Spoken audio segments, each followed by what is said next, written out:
दोस्तों नमस्कार, मेरे चैनल पर आपका स्वागत है। दोस्तों चलिए, बिहार विद्यालय परिचारी या फिर बिहार विद्यालय सहायक के लिए वैकेंसी में कुछ महत्वपूर्ण ऐसे कमेंट होते हैं जिसे उठाना बहुत ज़रूरी होता है। कारण कि ये जो बच्चे होते हैं ये बहुत सब चीज़ों की जानकारी नहीं होती है। बहुत सारे ऐसे लोग हैं जो वीडियो देख रहे हैं, उनमें बहुत सारे लोगों को जानकारी है, लेकिन कुछ ऐसे भी बच्चे हैं जिनको जानकारी नहीं होती है, उनके मन में कन्फ्यूजन होता है। तो कन्फ्यूजन को दूर करना हमारा धर्म है, हमारा कर्तव्य है। तो चलिए स्टार्ट करते हैं और फिर मैं बताऊंगा कि वीडियो जो मैं बना रहा हूं इसका उद्देश्य क्या है और वैकेंसी कब आ रही है ना। पूरा हम जानकारी आपको शेयर करते हैं बहुत कम समय में। देखिए, बिहार विद्यालय सहायक परिचारी भर्ती 2025 ये एक ऐसी वैकेंसी है जिसको सबसे ज़्यादा लंबे समय से इंतज़ार किया जा रहा है। जी हाँ, और ये वैकेंसी जो है ना उन सारे लोगों के अरमानों को पूरा करते हुए आ रहा है, जो चाहे वो ओवर एज हों, चाहे वो कम मार्क्स जिनके पास हो, चाहे वो किसी अन्य कारण से छूट गए, तो सारे लोगों को, विभाग के सारे लोगों का वैकेंसी इसी में समेटते हुए जा रहा है, जिसकी वजह से ये वैकेंसी जो है ना वो आने में विलम्ब हो रही है। हाँ, कुछ लोगों को लग रहा है कि वैकेंसी आने में विलम्ब क्यों है, लेकिन दरअसल ये वैकेंसी उन बहुत सारे घरों का जो है ना बुझा हुआ चिराग को ये वैकेंसी जला रही है। इसलिए बहुत सारे जो इसमें बहुत से नए बच्चे हैं जो सिर्फ अपना बात सोचते हैं, लेकिन ये ऐसी बात नहीं है। ये वैकेंसी उन सारे घरों का है जिनके घर का दीपक बुझ गया था। समझ गए?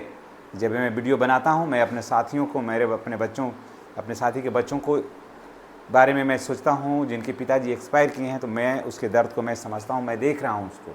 समझ गए? क्योंकि मैं एक सरकारी कर्मी हूँ, तो मैं शिक्षकों के बच्चों के दर्द को मैं समझता हूँ से भली बात ही। तो उन सारे बच्चों के अरमानों को पूरा कर रहा है, ये बुझे हुए घर के चिराग को जला रहा है ये वैकेंसी। समझ गए? इसलिए ये वैकेंसी को आने में विलम्ब हो रहा है, और मैं तो ये कहूँगा कि विलम्ब हो, मैं इसका समर्थन करता हूँ। लेकिन वो हर घर का जो बुझा हुआ दीपक है ना, वो जलना चाहिए इस वैकेंसी के माध्यम से। क्योंकि ये वैकेंसी अगर जो उनके घर में छूट गई ना, तो फिर बहुत मुश्किल हो जाएगा। ऑलरेडी मुश्किल दौर से वो लोग गुजर ही रहे हैं, ये दौर और मुश्किल हो जाएगा और बहुत भयानक हो जाएगा। इसलिए मैं तो कहूँगा कि वैकेंसी 8 दिन विलम्ब हो, वो भी सही है, लेकिन वो हर घर, जिन लोगों ने भी आवेदन किया है, उन सब घर को टच करते हुए आगे बढ़े तो ज़्यादा बेहतर है। देखिए, कुछ महत्वपूर्ण सवाल है जिसको देना जवाब बहुत ज़रूरी है। अगर इन सवालों को आप पढ़िएगा ना, जानिएगा ना, इसका जवाब सुनिएगा, इसका सवाल जानिएगा ना, तो आपके रोंगटे भी खड़े हो जाएंगे। थोड़ा देखिए इसमें, वेतन समय से मिलेगा या नहीं। एक जनरल सवाल ये है कि वेतन समय से मिलेगा इसमें या नहीं मिलेगा। तो मैं आपको बता देता हूँ कि वेतन बिल्कुल समय से ही मिलेगा, जैसे बिहार के सारे कर्मचारियों को मिलेगा, जैसे आपके ऑफिस में और लोगों को मिलेगा, उसी हिसाब से वेतन आपको भी मिलेगा। ऐसा नहीं है कि विद्यालय कार्यालय परिचारी या कार्यालय सहायक का पेमेंट अलग से आएगा और उसमें और भी पदाधिकारी का पेमेंट अलग से आएगा, ऐसा बात नहीं है। एब्सेंटियाँ सबका साथ जाता है पूरे ऑफिस में, और सबका भुगतान भी साथ ही होता है। ठीक है ना? हाँ, उसी में 2 दिन आगे या 2 दिन पीछे हो सकता है, राशि को चढ़ने में बैंक में थोड़ा समय लगता है, तो 2 दिन आगे या 2 दिन पीछे हो सकता है, लेकिन पेमेंट सबका साथ ही होता है। 1 सप्ताह के अंदर में ही सबका पेमेंट हो जाता है।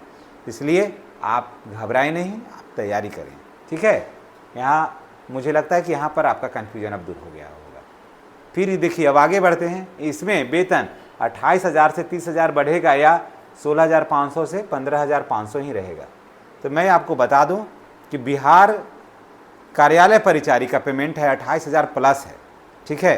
तो निश्चित रूप से ये जो वैकेंसी इसलिए 16,500 दर्शाया जा रहा है या 15,500, ये वैकेंसी बहुत पीछे का है। ये 8 साल 10 साल पीछे का ये सारा कुछ नोटिफिकेशन है।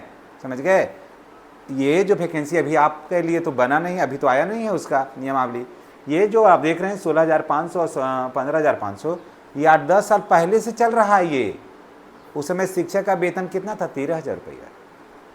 समझ गए? उस समय शिक्षक का वेतन था कितना? 13,000 रुपया। तो उस समय इसका वेतन कितना था? 16,500। समझ गए?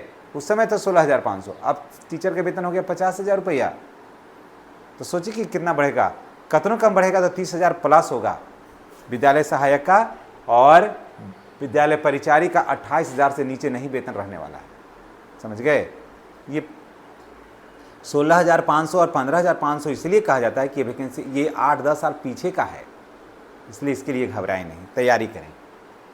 ठीक है? आगे देखिए, मेरी जाति आय आवासीय 2023 का है, क्या करें। प्रियंका लिखती हैं कि मेरी जाति जो है वो 2023 का है, आय 2023 का है, तो मैं क्या करूं। मैं यही कहूँगा कि बेटा आपको जाति आय और आवासीय अपडेट होना चाहिए, नहीं तो फिर नहीं होगा, रिजेक्ट हो जाएगा और आपको उसका लाभ नहीं मिलेगा।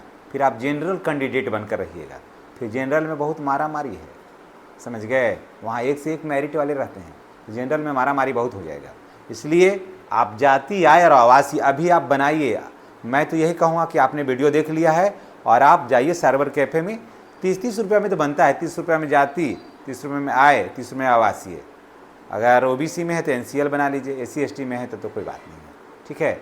अगर जनरल में है तो EWS बनाइए। टोटल अपडेट चाहिए, यही समस्या तो अनुकंपा वाले पर हुआ है, जिससे कि बच्चों को इतनी कठिनाई हो रही है जिसका कहना नहीं है ना, बहुत कठिनाई हो रही है। हाँ, एक और विषय मैंने लेना छोड़ दिया, इसलिए प्रियंका इसमें जाति आय आवासीय जो है ना वो बिल्कुल करेंट होना चाहिए, करेंट होना चाहिए, मैंने 1 साल के अंदर का होना चाहिए, ये समझ लीजिए। इसलिए आप जाकर के बनाइए, पुराना से काम नहीं चलेगा। एक और कहा था, बच्चा कमेंट किया है कि सर मेरा 45% से कम मार्क्स है मैट्रिक में, मैं विद्यालय परिचारी के लिए आवेदन करूं या नहीं। तो मैं कहूंगा यही कि बाबू उसमें आप नहीं कर सकते हैं, 45% से कम मार्क्स वाले को आवेदन नहीं करना है। यही कारण है कि अभी जो है 45% से जिसका कम मार्क्स है अनुकंपा में, तो उनका तो हो जाएगा, अनुकंपा वाले का हो जाएगा। 45% से कम मार्क्स वाले उनका चला गया है कमिश्नर के पास, उस पर वो आने वाला है, उसका सूचना आने वाला है, तो उनका तो हो जाने का संभावना है। लेकिन जनरल बच्चों का 45% से कम मार्क्स पर नहीं हो पाएगा, इसलिए नहीं करिएगा, ठीक है। क्या विवाहित बेटी को अनुकंपा का लाभ मिलेगा या नहीं मिलेगा, लिखा है कि अगला सवाल है कि क्या विवाहित बेटी को अनुकंपा का लाभ मिलेगा या नहीं मिलेगा, या मिलता है या नहीं मिलता है।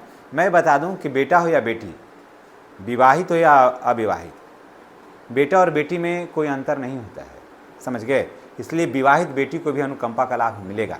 अगर बेटी ही एक ही बेटी है और अब वो विवाहित है, स्वाभाविक है, शादी ब्याह हुई तो होती है, तो जनरली चीज़ है, तो अनुकंपा का लाभ आपको मिलेगा।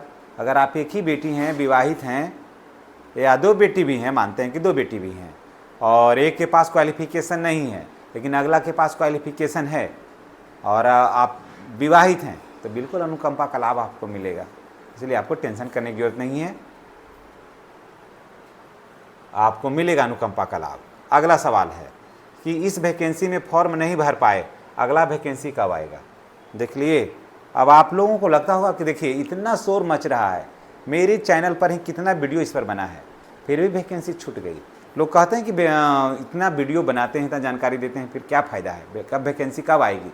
अब बताइए कि आप लोग देखिए, आप लोग तो जो देख रहे हैं वो तो प्रबुद्ध हैं, है ना, लेकिन कुछ लोगों के साथ इतनी लाचारी होती है कि काम में उलझे रहते हैं कि अनुकंपा के आधार पर, ये अनुकंपा के लिए है कि आवेदन नहीं कर पाए, समझ गए, आवेदन वो नहीं कर पाए।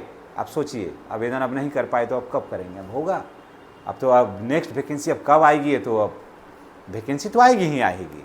ऐसा नहीं कि वैकेंसी नहीं आएगी, अब इसके बाद सरकारी कर्मचारी अब नहीं मरेंगे, ऐसी भी कोई बात नहीं है, क्योंकि मृत्यु तो एक स्वाभाविक प्रक्रिया है, वो तो होना ही है। तो अब आपको अगला वेट करना होगा, इसके लिए अभी कोई क्लियर नोटिफिकेशन नहीं है कि अब अनुकंपा के लिए अब फ्रेश वैकेंसी कब आएगी, ठीक है। इसलिए अब आपको वेट करना होगा, इसके लिए कोई निश्चित डेट नहीं है। विजय यादव जी कहते हैं कि मेरा डेट ऑफ बर्थ 5/4/2085 है, मैं फॉर्म भर सकता हूं या नहीं भर सकता हूं। विजय जी, मैं बता दूं कि जिसका उम्र आप ओबीसी में हैं, आपका अगर 40 वर्ष हो जाता है, 40 वर्ष से अगर आप अधिक हो जाते हैं, 37 3 40 वर्ष से अगर आप अधिक हो जाइएगा तो आप आवेदन आप नहीं करिएगा। ये वैकेंसी पीछे का है, इसलिए आप उसमें जोड़ घटाव कर लीजिएगा। अगर फिट बैठिएगा तो आप निश्चित रूप से आवेदन इसमें करिए, है ना। 40 वर्ष से अधिक ओबीसी में नहीं होना चाहिए, ठीक है। अगला देखिए, मेरे पापा शिक्षक थे, 16 वर्ष सेवा के बाद 2024 में एक्सपायर हो गए, हमें जॉब मिलेगा या नहीं मिलेगा। पहले तो आपको ये बताना चाहिए था कि क्या आपने अनुकंपा के आधार पर आवेदन किया या नहीं किया। क्योंकि आवेदन अनुकंपा के आधार पर जो आवेदन था 2025 ही में चल रहा था। आपके पापा 2024 में एक्सपायर किए। जब 24 में 16 वर्ष सेवा के बाद एक्सपायर किए हैं तो निश्चित रूप से आपको अधिकार था आवेदन करने का। अगर आपने ये लिखना चाहिए था कि आपने आवेदन किया है या नहीं, लेकिन मेरे पापा शिक्षक थे, 16 वर्ष की सेवा के बाद 2024 में एक्सपायर कर गए, हमें जॉब मिलेगा या नहीं। तो आप ये लिखिए कि आपने आवेदन किया कि नहीं। अगर नहीं किया तो ये आपसे बहुत बड़ी चूक हो गई है। अगर कर दिया है तो निश्चित रूप से जॉब मिलेगी और या मिलनी चाहिए। तो इसका मतलब जिस हिसाब से आप लिख रहे हैं उसके हिसाब से ये लग रहा है कि आपने आवेदन नहीं किया है। तो आप क्या कर रहे थे? इतना वीडियो हम लोग बना रहे थे, यूट्यूब पर इतना छाया हुआ सारा कुछ, आपको देखना चाहिए था, अखबार में आया, सभी जगह इतना आया, तो आप क्या कर रहे थे? आप ध्यान नहीं दिए। तो बच्चे लोग कहते हैं कि आखिर वीडियो बनाते हैं तो फ़ायदा क्या है। देखिए इतना बनाने के बाद भी 2 कमेंट ही मैं उठाया हूँ, इनका भी छूट गया, ये भी छूट गया। देखिए 1 2 3 4 5 6 7 कमेंट उठाए, जिसमें 2 जो कमेंट किए हैं उनका छूट गया, नहीं कर पाए। तो सोचिए बच्चों कि आप कहते हैं कि वीडियो इतना बनता है, क्या हो फ़ायदा है। तो देखिए यही सब चीज़ों के लिए है और इसीलिए मैं सोचा कि मैं कमेंट उठाता हूँ, बच्चों का जवाब मैं देता हूँ। ऐसे मैं सभी चीज़ों का क्या करूँ, मैं इसीलिए बनाता हूँ, कारण कि बहुत सारे बच्चे हैं जिनको जानकारी होना चाहिए सब चीज़ का, है ना। तो चलिए बच्चों, इसी के साथ हम आपसे विदा लेते हैं। जो मेरे चैनल पर नए हैं तो सिर्फ नौकरी कर लिए नहीं, नौकरी से अंदर जितनी भी सारी बातें चलती है, अंदर जो करंट चलती है, जो और जानकारियाँ हैं, सबको रखना चाहिए। तो इन्हीं बातों के साथ हम आपसे विदा लेते हैं। और क्या आपको जानकारी चाहिए कमेंट बॉक्स में आप लिखिएगा, निश्चित रूप से हम आपके कमेंट का जवाब जरूर देंगे। धन्यवाद। चैनल पर अगर नए हैं तो चैनल को सब्सक्राइब कर लीजिएगा। Thank you.